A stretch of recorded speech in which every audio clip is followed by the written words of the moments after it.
welcome to the season premiere. I think it's season 8 right now. So thank you for making this happen. Hell yeah, thanks for having us. Yeah, huge fan of you guys' work. I think the first time I heard you, I was dealing with a breakup in Brisbane, and I heard Thinking About You in a bar down there. And it really helped me at the time.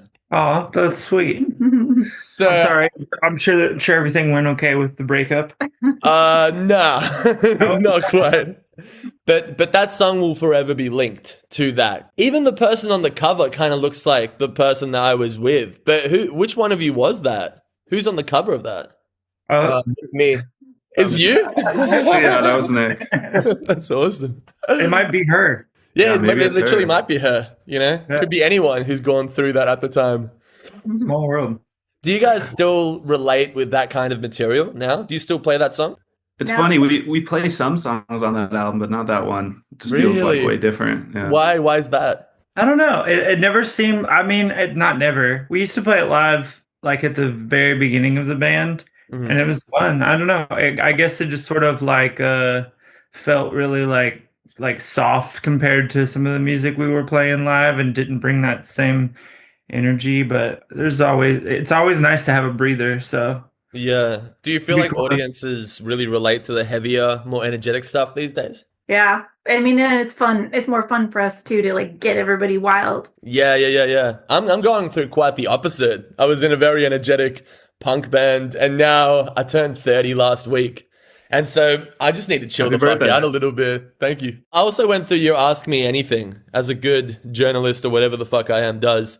And I saw that you had listed The Creative Act by Rick Rubin. Yeah. Have you Good. all read that book? I I have. haven't, but I think Dylan and Pickle have. I think we Yeah. got it around the same time. I think everyone's dabbled in some Rick Rubinisms. Yeah. Do you guys like him? Love him. What a genius. Yeah, he's incredible. He's literally the creative Jesus, I would say, of our time. I mean, there's so many great videos of him just making like the slightest little like a suggestion or something, and you realize like it was such a big moment, like with him working with Jay-Z and being like, what if you just start the song a cappella? And you're like, that's like so iconic. Like it just people kind of like make fun of him because he doesn't really do anything like engineering wise, but there's something to be said for that like philosophical version of creativity that Of course.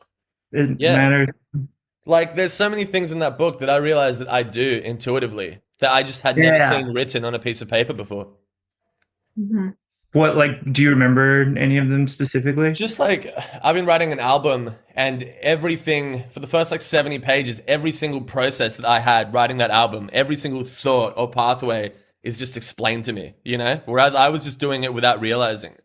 And I think He's, a lot of people do shit talk Rick Rubin, but they haven't really given him a chance, you know? Well, I feel like the people who have shit talked him are very it's a very small amount of people who've worked with him. Like I know Corey Taylor from Slipknot said like something really fucked up back when he produced like not Iowa, but the one after that had like Before I Forget or something like 2004, 2005. He said like he's the most overrated, overpaid, laziest Really? motherfucker.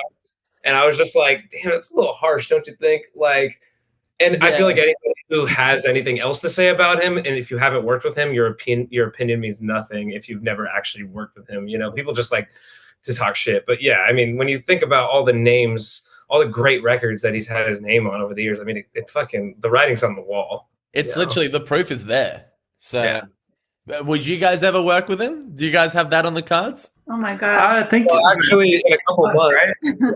yeah, in a couple months, Sunset Sound. You're in Shangri-La for the first time. It's gonna be magical. Yeah, it's Oh, all yeah. white, isn't it? It's just like pure yeah. white walls. Yeah, It's all well, magical and I was shit. just talking about that with a friend because they're building like a room for their studio, and yeah, just that idea of like not having like any outside sources of like distraction or like suggestion. Like it's all just like you're in a womb and everything that happens there is fresh. Like it's a pretty cool Like concept. you bring your own decorations. There needs to be no static. I was going to ask you guys because I was watching your video with Ronald McDonald, which, by the way, is the best Ronald McDonald depiction I've ever seen. It's better than the guys from Talk to Me when they used to do Raka Raka on YouTube, and he nailed Ronald McDonald. But like, Who played Ronald McDonald in that?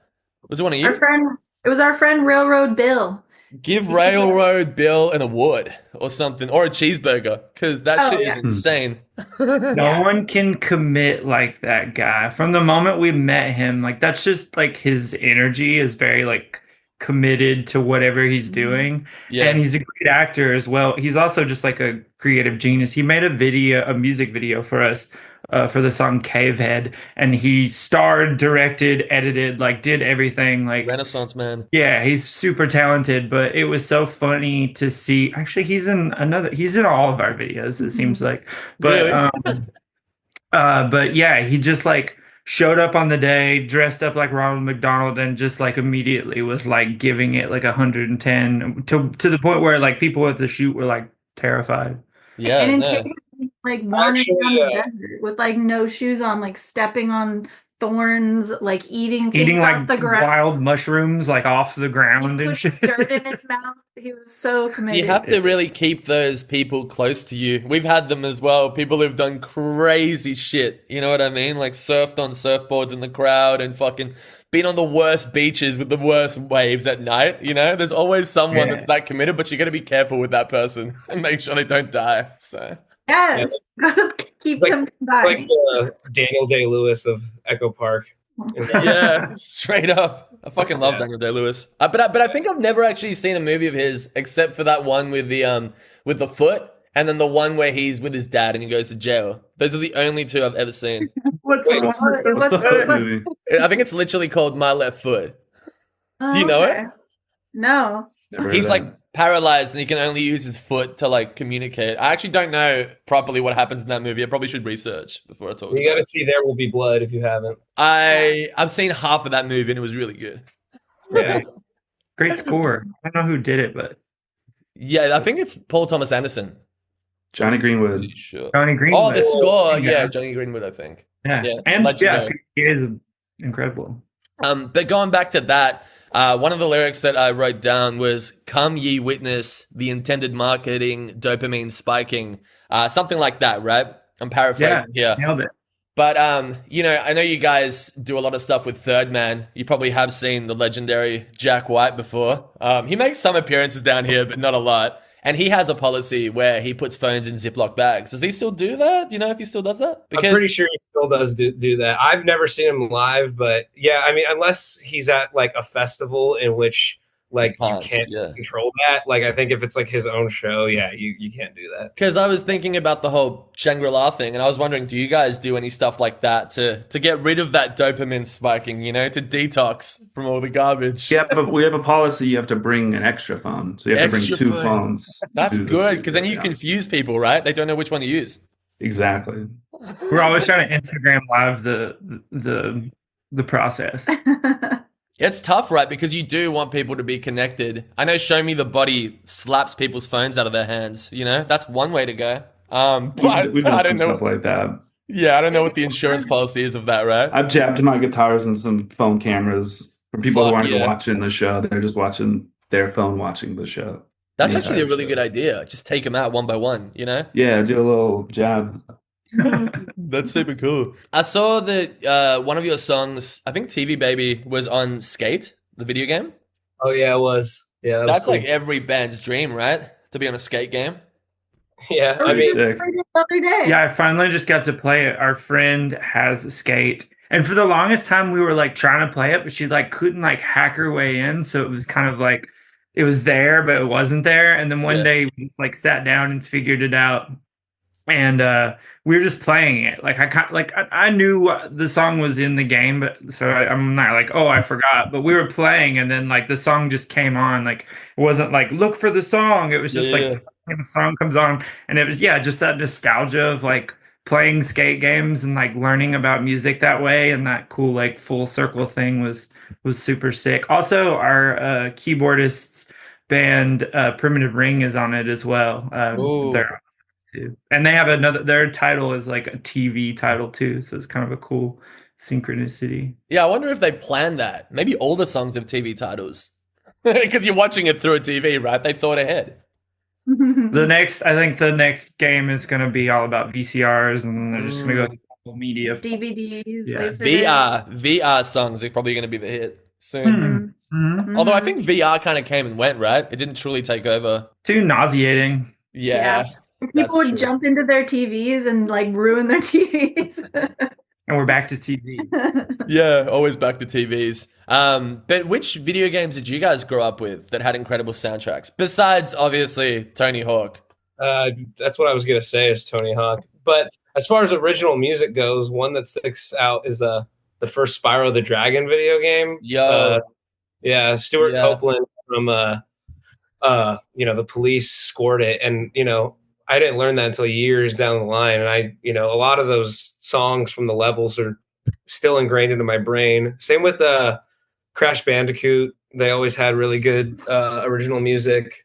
Yeah, I mean, that's off the top of my head. Yeah, I didn't really ever think, because I grew up on Sly Raccoon and Ratchet and Clank and shit. Oh yeah, those You are guys- great. Oh, I loved both of those games so I haven't much. heard either of those. Really? Ratchet You and ever do Clank's like the best Banjo-Kazooie? 4-person game ever. Like the split screen on that is so good, dude. And Yeah. Jack and Daxter as well. All Yeah, that Jack shit. and Daxter was great. Yeah. People these days won't understand, They've only got Fortnite. What were y'all playing those on? PS2. Oh, PS2, okay. Sick. Yeah, PS2 for the most part. And then I upgraded to PS3. And then Xbox One, and then I quit. That does sound like Banjo-Kazooie. Banjo-Kazooie's incredible. Oh, it's a great soundtrack too. Yeah, I know Banjo-Kazooie isn't an Australian game. I'm pretty sure it's not Australia, but I feel like that's probably the best depiction we've had of being here. I know you guys have toured here a lot, but if you want to know what it's like to live in Oh, Melbourne. wait, hold on, really You have a quick. I gotta backpack ask, with a bird in it.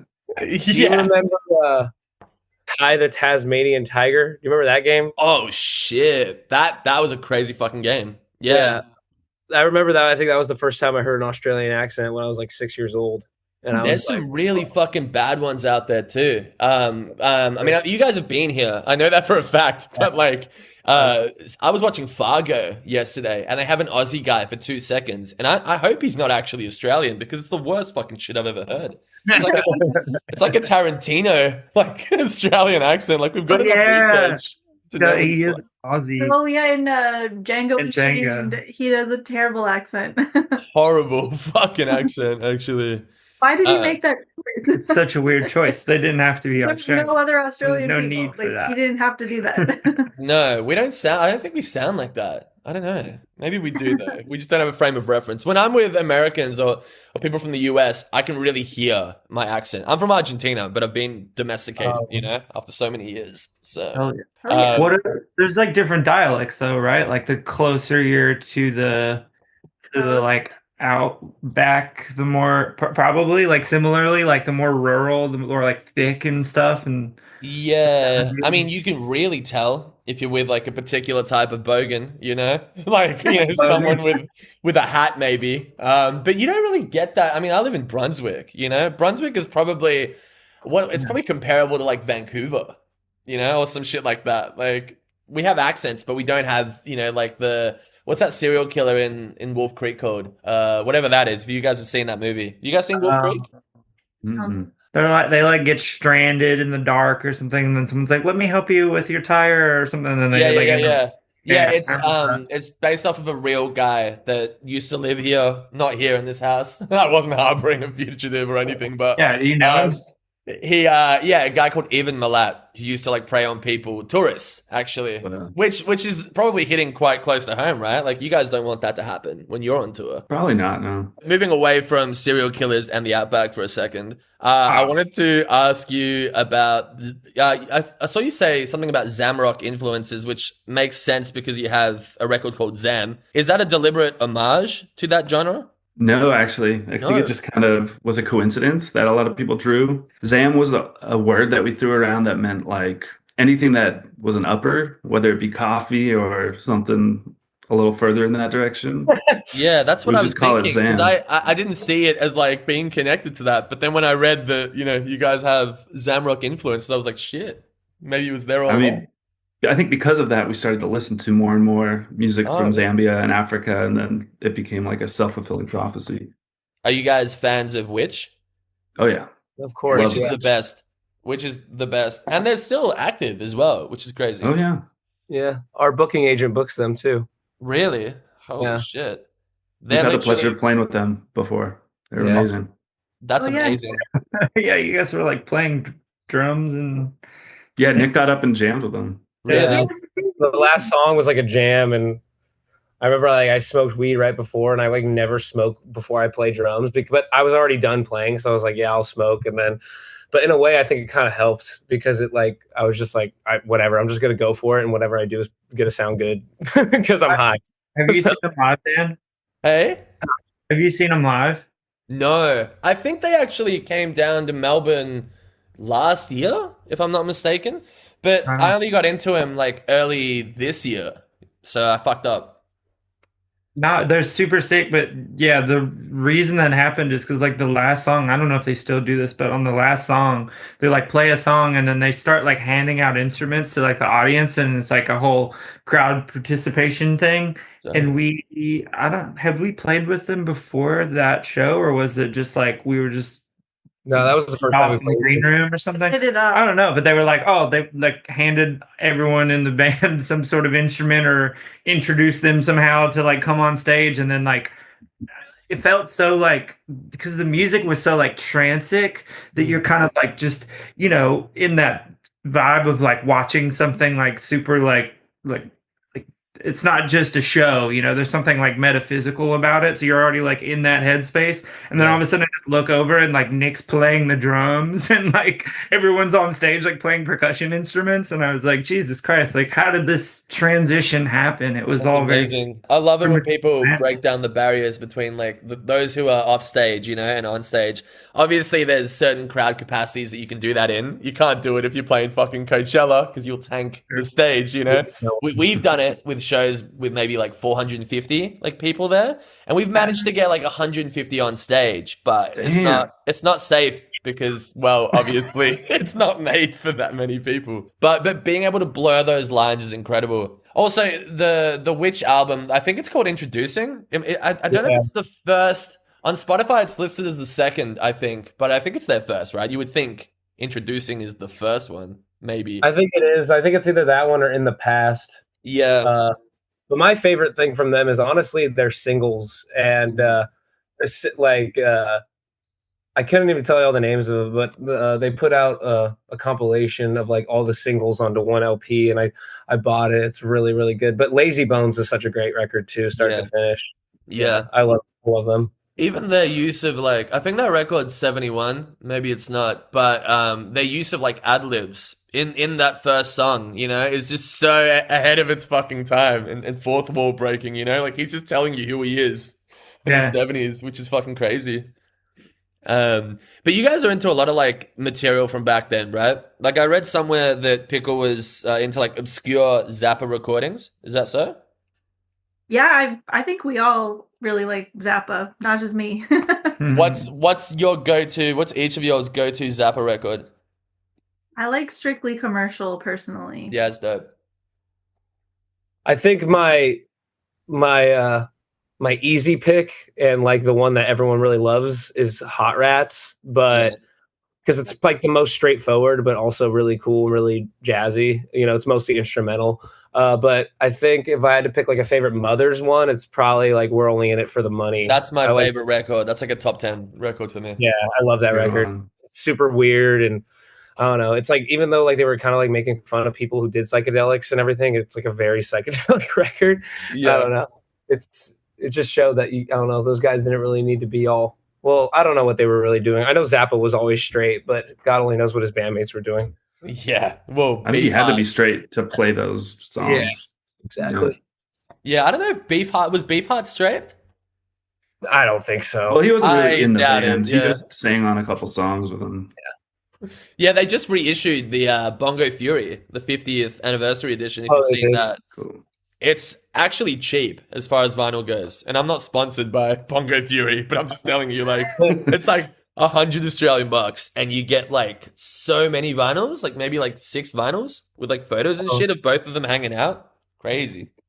Worth it. You got it, or you're eyeing it? Fuck no, I'm a musician in Australia. We don't got money for that shit. I mean, I do have vinyls behind me, but they're all my housemates except for 5. So Must be a good 5. shared collection. What's my collection? I've got let me have a look. I've got a really cool Serge Gainsbourg record. Which is my one? favorite. It's I don't know where I can find it. The ones I've got is like a Black Keys, my favorite Black Keys record. Oh yeah, Rubber Besides Factory. others, Modern Lovers, which is fucking Yeah. love Modern Lovers. I got a Johnny Cash one, and what else? Solid. I got I don't that know if you one. guys have heard of this band. Les Relils. I don't know how to pronounce them. The Nudes. Oh yeah, they're like the French prog band. Japanese playing as French prog band. Yeah. Wow. Okay. They're the Oh. guys who like hijacked. I think they're the band that hijacked the plane and then returned it safely. You know, back in like the 90s or 80s. I don't know about this. I don't know that actually. Yeah. Maybe Yeah, it's something like else. the beginning of like Danger Music, which led to Boredoms in Japan, and Hanata Rush actually I think was the band that did that. Who did the they drove a forklift into the back of their own venue and then destroyed the forklift. If you've heard of that before, but I've that's heard of it, yeah, that would have been a nightmare. But that's basically what gave way to Gigi Allen, you know, in your side of the hood. So That's like, yeah, on another level though. oh yeah, I mean, quite It's like literally all illegal thinking about in it. every single way. Like Just tearing down the venue before you play it. Yeah. there's photos of it. You know, there's photographic because it's so important to document performance art, and I suppose that is also performance art. But holy fuck, like I don't know what he would do. He would just like fight with the audience. It just laid the way for that kind of genre, which I don't think really exists anymore. I think people just get like fly kicked in the face now, you know, at like metal shows. I think that's where that That's went. the cool thing about back in the day, right? Like that stuff was like raw and dangerous, and like people that did that stuff like were just doing that stuff. Like they hadn't even seen someone do it. It was just like a reaction to whatever was going on in their life and environment. It's like Yeah. that's why the old stuff is way cooler because you're just not way cooler, but you know, there's good stuff now. But it's just like I don't know. There's something so raw and like pure about that stuff that yeah. Now it's like yeah. Oh, I got kicked in the face at a show instead of like. There was a full-on barricade, and the army was trying to like kick this Yeah. band out of the Well, venue or yeah, something. I mean, going to like Fela Kuti, you know, like his story Yeah. is fucking crazy, and he literally had his mum got killed. I'm pretty sure she got thrown Right. off a building Yeah, by the army. Then he put his mum in a coffin and sent the coffin to the guys who did it. To the government. Yeah, To the he was government. like really like battling the government, and I think like he said all these like big monumental changes, like the first woman to like run a business and things like all these like really like cultural like shifts that he was like masterminding, and I don't Absolutely. know, that's so powerful. A When lot you of listen to music, yeah. you feel that. You're just like, oh God, this changed life, you know? He changed his country completely. He had policies for bandmates where if you fucked up, you would basically, that's not a good thing, but you would basically not get paid for the show. And I think you would get sent to, like, you would have to play the loop, over and over and over for like 24 hours to kind of be like Holy shit. in the crew, and you can't fuck up, like not even once. It'd be hard to forget it after that. Yeah, you're stuck with it for life at that point. Jesus. But I mean, I think he'd impose like solitary as well on like band members, so not the best kind of shit. But in terms of his actual like social policy, he literally changed his country. And he made a record about that coffin scenario as well. So not only did he do it, he actually recorded music about it, and I think we have it, and it goes for like 55 minutes as well. It's just like a coffin case song. I know what you're talking about. yeah, Record, I'm familiar. Oh yeah, Yeah. Coffin of State. That's what it's called. yeah, crazy Yeah. concept record, if you could call it that. They got all that. Like they all have some like really strong political message and like the title of them. There's this one where he like I don't know. He was really good at like wordplay, so it's like he like made up his own like ism that like described like all the problems happening in Yeah. Lagos. Like He has his own language Big. as well, which is cool. Like, no, there's a few people in history that have done that, like Clockwork Orange, like Burgessian or however you would say it. But there's absolutely a Fela Kuti kind of like dialogue going on, which is really, really cool. But speaking of like shared worlds and concepts and stuff, How would you guys describe the Frankieverse? Because I've heard fans describe that, but what is that in your own words? How does it all connect? It's just a mythical lore that we're just sharing oral tradition, just like all the, great cultures around the world. We've got our own little oral traditions, but like Zam, like what Josh was saying, calling things that are uppers Zam, like getting zammed or whatever. We've got head collector makes an appearance places. Like we have our own little universe that we like of our characters that we love, and Yeah. our own little dialogue or like colloquialisms that we say to each other. Yeah, it I've seems heard- to be a visual language too, and it's really interesting going from like because I did a music video binge this morning of all your stuff, and it's really interesting how consistent the colors are, and like it's almost like you guys have your own color palette. Like Yves Klein has like Yves Klein blue, and you've got Frankie brown, chrome, green. Like it seems like yeah, even looking at like earlier stuff like Get Down. That color palette, that vibe has remained consistent, like 8 years later, 9 years later. It's really cool. Yeah. Thanks. Yeah, that video was like one of the best videos I think Frankie's ever made, and definitely like, I don't know, I always think about it when we go to make new music videos. I'm like, damn, gotta dip back into that cool universe that Anton. Yeah, shout out to Anton Shout out Goddard. Anton. Cool, yeah. And so how does the release of your last album from last year, how does that differ from previous releases? I mean, yeah, it's like a natural process. You make something new. There's like years apart from each album, so like we're all into different stuff by then, and I think it just sort of makes its way into the songwriting. Yeah, different instruments, trying out different textures, learning. I mean, like everybody's always learning new techniques and stuff that they want to integrate. Yeah. And I think like aesthetically, like Dylan had a really great vision for it aesthetically, and it just like spawned all of these other ideas and like spread to the other artists that we work with. And it's also like, I mean, similar to Zam. Zam had a limited color palette. We went back with like the limited color palette, but in a different tone this time around. It's just exploring and, getting wild with like, it's like creating constraints and then getting as wild as you can in those constraints. That's something that comes up a lot on this show with artists of all mediums. And I think it's really understated. It's just creating with very little, and being able to impose that structure, especially in a world where there's so much happening all the time. Just being able to, like, it's so fun, right? To say, I'm only going to use those colors. I'm only going to use those instruments. And whatever happens, happens, Yeah. Yeah. Exactly. You nailed it. Yeah, and you can tell, like you can really see that as well, like visually, as well as just like musically too, which is really cool. I wanted to ask you as well. You have a song called Weird Dog. We need to have some stupid questions here. Like, what classifies as a weird dog? Because I've been thinking about it, and like, there's some pretty weird fucking dogs, but it's all relative, right? Like.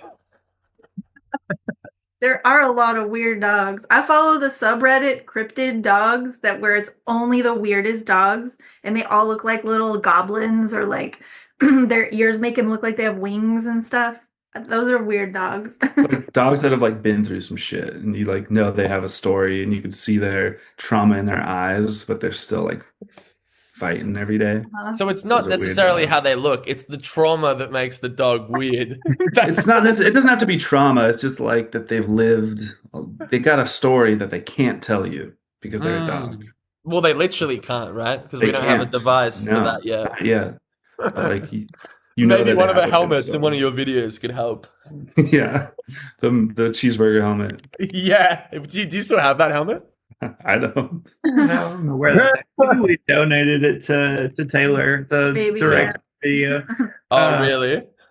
Dude, the dog, not to demean the dog, because I think it's a great dog and I love it, but the dog that lives with Nick is, I would consider maybe a weird dog. What's Jojo? Jojo? That's it. Yeah, I mean, she literally just exists to lay down and only gets excited when there's food. That's kind of it. I mean, that's Damn, true I for a sure lot of hope people, that too. dog isn't listening right now. Hey, Oh no, she's not home right now. Thank God. Oh, okay, thank fuck. Yeah, But, like, that would you be see it in crazy her if that eyes, dog was you on a know, like- headset. Yeah. He's been places. Mhm. I think Yeah. of Tommy, Bonnie's late God. great Oh Tommy. god, yeah. That dog was amazing, but yeah, She little got a weirdo. lot of trauma in her eyes. She like what your Josh. So Bonnie from Death Valley Girls. Josh stayed at her house to like watch her dog while It's a she dog was sit. Yeah. the dog sit, Yeah. and the dog like avoided Josh at all costs. I couldn't perform my duties. I was just like, oh, I guess I'm staying at your house for free now because your dog won't be near me. But I'll feed it. But then you have to leave so it'll eat. Like it was. Yeah, it wouldn't eat near me. Yeah. I was really mad. I was really mad you were there to take care of it. Yeah, dogs are tricky. People do say they give unconditional love, but it really depends on the dog, right? If the dog's weird enough, it probably won't. Some dogs have a lot of conditions. But the first dog I ever had apparently like bit a kid in the head. It was just like, Oh, whoa. it was Not like an easy place to bite someone too. You know what I Weird mean? dog. Like that's yeah, for I'm anything. sure the parents of that kid were like, "Hey, do something about your weird dog. Bit my kid in the head." Your dad's dog ate a bunch of mushrooms and went blind. That's true. Really? His dad's dog in Kentucky is like this really cute like Labrador retriever and just like wanders on its own in the forest, and it ate a bunch of mushrooms and then it went blind, but I bet it had a lot of fun. Yeah, Yeah. holy shit. I've never even heard of dogs Senses. doing that. Like It's pretty rare. Like the series of events that happened in order. It's like it's something that happens quite a bit in Appalachia because there's like this certain type of mushroom that grows. But yeah, it's pretty rare. It's probably psychedelic as hell. yeah. Totally. I don't know Dog. much about Appalachia. I don't know how to pronounce it properly, but I did see a movie called Deliverance, which I'm pretty sure is set in that area. I don't know if you guys have seen that movie before. You got a purty mouth. Yeah, that's a fucked ass movie, man. But Actually, how we greet each other, we're like, that's "You got a purty mouth." what are some of yours like favorite movies that you feel maybe have shaped your music in some way? Oh God. That shaped music. Like, have you ever been influenced in like a synesthesia kind of way, where you watch something and it inspires you rather than just like listen? Dylan has. Well, Josh can speak to synesthesia for sure. Josh, you have it? It's more, yeah, but it's more like a color, not like a whole movie. I definitely listen like to the soundtrack or score of a movie more than watch it to a fault, where I'll just be like, what's happening? Like I can't focus on the plot because I'm just hearing the crazy sound design. Oh, wow. Especially if it's in a theater with like, you know, the Yeah, surround yeah. sound. Could be like, I'll just focus more on the sound of it. But I don't know. I know you guys have some movie inspos for Sonics. I mean, so like we were talking about Rick Rubin. I feel like David Lynch, like he's kind of a Rick Rubin type. Like his movies are incredible and very inspiring and sort of like groundbreaking in the way that they set this like idea that you can make a movie that isn't like linear and that can just be about like emotion and feeling. Like all of that's really cool. But then as a human, like he's just like if you listen to him, he's a type of like metaphysical sort of articulate person who can Shaman. who can talk about the creative process similarly to Rubin. That's just like like you say, like you're like, oh, like I do these intuitive things, and then you hear him talk and you're like, oh, I do that, and like yeah, I'm like super inspired by I would just listen to interviews with him just like talking about the process for like hours on end. Yeah, his interviews are great. His book, I have his book about fish. You read that book Yeah, before? how to catch how to catch an idea or something like that. How to catch like a big fish. I actually can't remember what he's. I can't. The concept is that the ideas are flowing like fish, right? That's the thing. Mm. You can just catch. I don't even know. It's been a while since I've read it. I wasn't as impacted by that book as I was by Rubin, but they are basically the same person in many ways. Yeah, it's a similar thing of being able to like articulate something that's it's hard to word it, but then you hear someone like, and that's what an artist does, you know, like they're able to like present this thing that we all experience in this way that you can be like, oh yeah. And they're just really great at that, but they're great at that for artists to be better artists. So it's like hella inspiring. And then you see their art and you're like, oh, like no wonder. Like that's Yeah. real deal shit, you know. His paintings are amazing. His paintings are incredible. That like I think it's part of Mulholland Drive, but that like rabbit thing that he's got going on with those like guys in little rabbit costumes and shit, incredible Mhm. as well. It's an artwork in itself. That's a too. fucked up movie. Yeah, it's a real fucked up movie. Crazy. I've only really seen Blue Velvet, and I can't like I just can't handle it. But I'm trying to up my tolerance level, you know, of what I can watch. That's why I did Deliverance, Suspiria, you know, all yeah. that shit. Next up, probably like Cannibal Holocaust or something, because my housemate Oh, loves that's a that good one. movie. That's what is that the 70s one that got banned where they're like, because it's like in Vietnam or whatever, Yeah, or they go as like reporters, and it was sold as like a real movie, but obviously it's not a yeah, real I saw that movie in high school and I was like, Jesus, like it changed me because we had this really cool, like independent VHS rental place that, and I guess they probably had DVDs, but like, yeah, they just had all this like rare shit. I was thinking about there's like the first movie that the South Park guys made has, it's called Orgasmo? no, I even was gonna before say, is it Orgasmo? no, it's a good one. No, it's like it's got cannibal in the title too. It's about like during the like settlers era, like they're like stuck in the woods and shit. It's pretty like it's yeah, both. I thought you were talking about that movie, but they're both equally awesome and terrifying and gory and bad for you. It's called Cannibal the Musical. Thank you. Oh, there you go.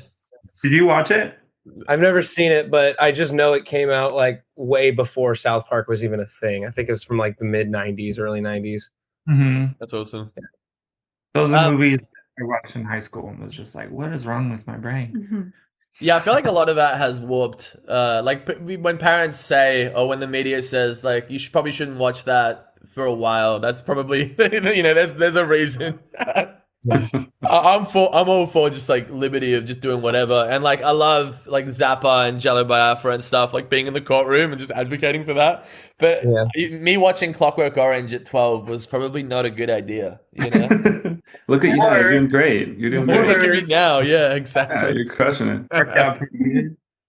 I look at this. Every generation is going to have their own form of entertainment that's bad for the brain in some sort of way, and the older that we get, like the more we're gonna think that like the young, like who's younger, they're like, we think it's stupid. Like I think the thing is to think of like, oh yeah, I think a lot of things that we see on TikTok and YouTube these days that kids are watching who are like in high school and in elementary school, like we probably think that's ridiculous and stupid, and I kind of do. But then like what I'm trying to say is like, you know, anything that the kids are into is probably going to be looked down upon by Absolutely, anyone yeah. who's, you know, and it's going to keep going like that forever. And the older we get, like the more out of touch we're gonna get with it, whatever it is, you know, which is scary. Yeah. But like, I mean, I was raised on fucking miniclip.com and Newgrounds. You know what I mean? The shit I fucking saw on Newgrounds, most people should never see in their lives, you know? Yeah.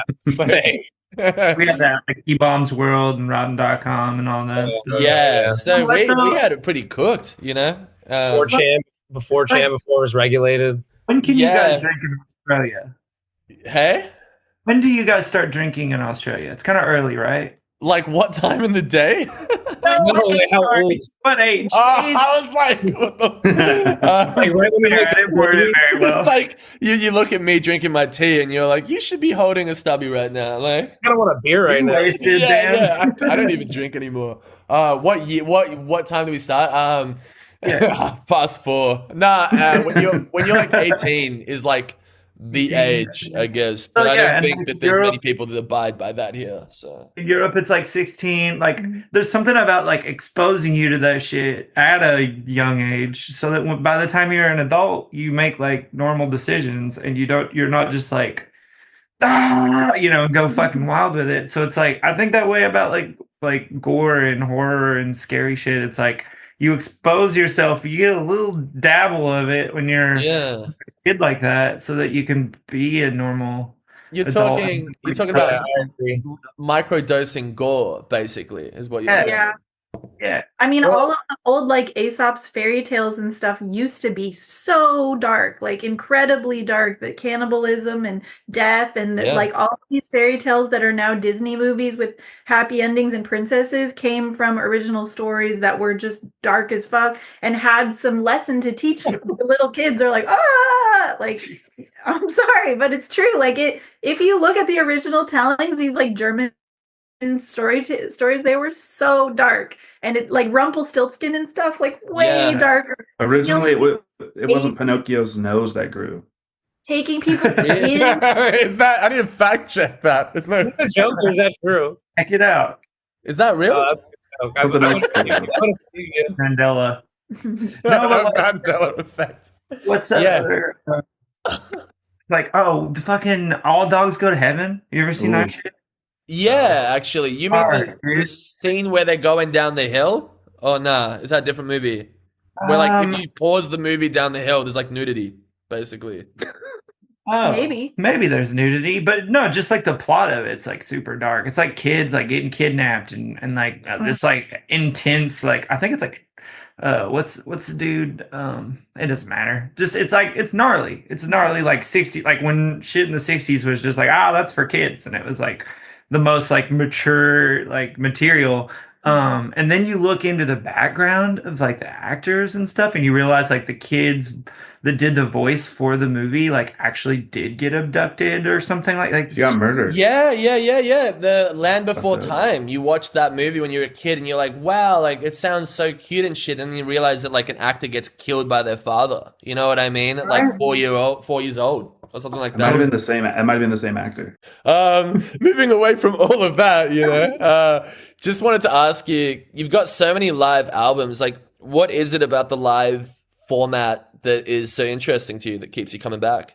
I mean, I think like in essence, when we're recording, especially now, maybe this was actually I think it's kind of always been this way, but it's like when we're recording an album or writing an album, there's always like the live setting in mind, right? Because like we really like that part of the band. Like we like what we were saying, where you can blur the lines or at least have that like communication with an audience. So that's kind of always at the forefront is like how do we make this feel as live as possible? You know, like usually when we record the tracks, like we're recording in the same room together. We're not like recording to a click and kind of laying it over. So it's always there's sort of a live thing in mind. So being able to like actually put the live performance out like that is kind of like the best of that. It's like we were able to make that and like do it in a way where we got to explore more because there's like shit you can't do live, right? That you can do when you record an album, but then like to like rehearse it and play enough shows and stuff to feel like good enough about sort of putting one of those performances out there, which I think some of us are like still maybe not so sure about. but like you know what I mean? It's just like it's the more like a like realized version of that where it's like, yeah, this is the live version. This is sort of like the heart of it, and then this is the like Yeah. And sometimes it takes, I don't know if you guys experience this, but I'll record a song and then I'll record it by myself, just digitally usually. And then years down the line, the song, it just takes its natural time to develop. A verse might come up, a wording might change, and then it just slots into its final form, basically. And I find that live recordings are so great for that because once that song does that, even if you've recorded it 4 years ago, it could even be 10 years ago, hopefully not. But by the time that idea comes to fruition without pressure from putting the music out or whatever, that's when it's perfect to just capture that energy, as it was intended in like a spiritual sense, I feel. Yeah, check this out. Like there's certain things, because when you're recording a record and writing music, there's a timeline in which you write the music and record it, and then it goes off and gets pressed to wax, and then it's and then it's done. But sometimes when you start playing songs over and over again, you're being like, you might add something that you didn't think to add there in the recording when you're writing it. Like, and I could think of probably like 4 or 5 different things that, like that Live at KXP, that like I wrote probably 6 months or even a year after the song was written. And the song was written.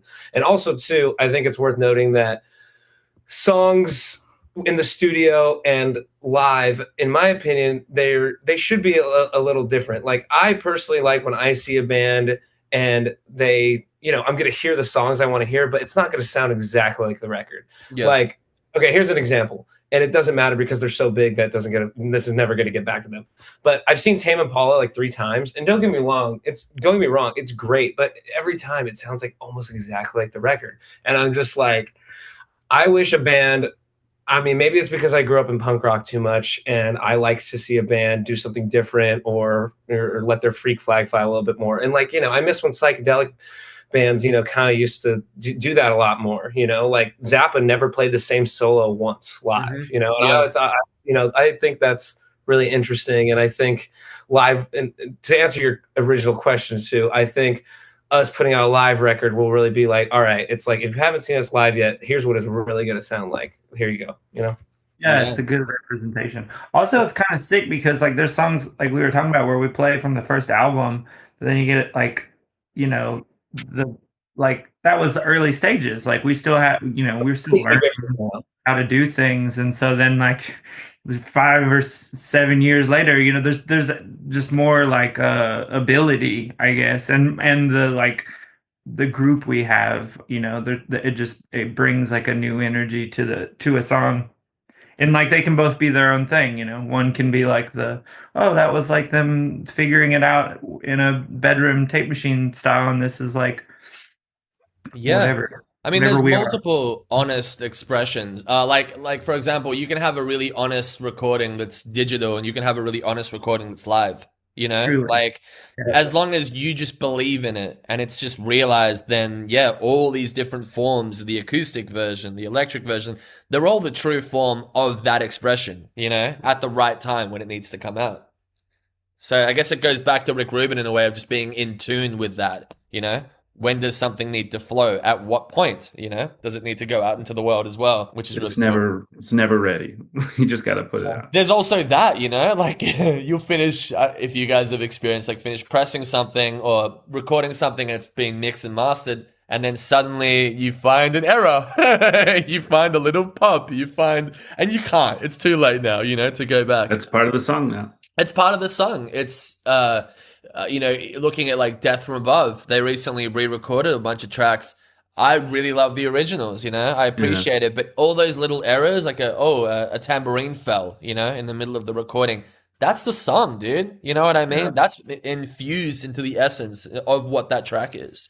I think that's a cool separation too, right? Like as a listener versus the creators. Like, as well. You get to give that out, and then it's like, okay, now it's yours. I can make something else and that'll be for me. But like once it's done, it's done. It's no longer mine. It's yours. Yeah. And, and it's everyone's, but we will never know what it's like to like consume our own stuff. You know what I mean? We'll never know. We are so biased in the process. We've listened to these songs in, in shapes and forms that people should never see. We've seen it at its worst. We've seen it at its best. We wrote it might have taken us a whole lifetime, to get all the ideas in a row to write these songs in the first place. And it's interesting when you think of your favorite bands that they never got to experience themselves. Going back to Zappa. Zappa probably never realized how good Zappa was. Like Zappa knew he was, a great musician, but Zappa never got to hear himself. Yeah, and that's scary. That scares me, actually. I mean, I think it's important. It's like you sort of need that separation in order to just like do the damn thing, because the hardest part of creativity is when you start because we all have that part of our brain that's like, oh, you don't like this, or like no one's gonna like this, or whatever that is. And like in order to really make something, you have to be able to like quiet that part of your mind. And so if it's always there, I mean, you're never going to get anything done. It's so difficult because even if you've recorded, and you guys have recorded so many albums, I would imagine that you still feel that, right? Like that. I mean, I feel it all the time, like that feeling of imposter syndrome. And when I grew up, I was like, I don't feel that. What's that? Like I can't relate to that. But the more you put out, the more you just have all these different versions of yourself that just exist, at the same time. And you have to really remove yourself to not compare yourself to those times in your life. Because when you were making those records, you weren't thinking about these things, you only think about it now because you have all of them, out there in the world. So in essence, it's hard to stay pure, is what I'm saying. Yeah, I mean Well said. that's life, baby. That is life. It's the Just life trying to that we get- chose, or just the trying to life get that chose there. us. The coast. Yeah. Well, yeah, thank you for chatting to me for the last like 50 minutes. Before we end, I ask everybody the same thing. I'm curious as to what all your different takes are. What piece of advice would you give a young creative who's coming up in 2026 onwards? Don't listen to that voice in your head. Like, create something. That voice in your head isn't actually you. It's what you think everyone else is saying to you. Yeah. Absolutely. And the thing that gets through to the audience the best is being true to yourself. And I think 90% of listeners can tell when you're being true. So stay true. Yeah. Stay golden, pony boy. Yeah. It all goes back to that quote. Yeah. It is true though. If you can just sort of make something that's honest with yourself, eventually other people will hear it. You know, someone and else connect with will that. hear that frequency and understand it. And it's just ourselves that say, oh, we should be at this point in our lives, or we should be doing this. But it's, you know, pure art is pure art. I was reading, I think it comes from like the Marcus Aurelius, like meditations, like Stoicism book. But there was a whole thing about how like a gem is a gem and it doesn't like change, you know, regardless of interpretation. It's just beautiful. And the art that we make that's true to ourselves is beautiful to other people out there, you know, on that frequency. So we don't have to worry about, I mean, we do if you want to eat, but you know, in essence, Yeah. we don't have to worry about how the art is perceived if we believe the art is pure. So yeah, well said. Well said. And what about all you three? I was thinking, for me, I would say, I mean, I definitely resonate with what Josh just said, but I would say make art every day. Like, find a way to make art every day. Even if you have a day job, even if you have to take care of your family, whatever it is, like find a way to make art every day. Like, and it might not be the way you think. Like, for me, I really get a lot of creative satisfaction out of like cooking, or like, you know, flower arranging, or like there's all kinds of visual and fun things you can do that are like not maybe the medium that you think, but it scratches that itch. So just make art every day in some way, shape, or form. Yeah, dead set. Absolutely. Dylan, do you want to go next?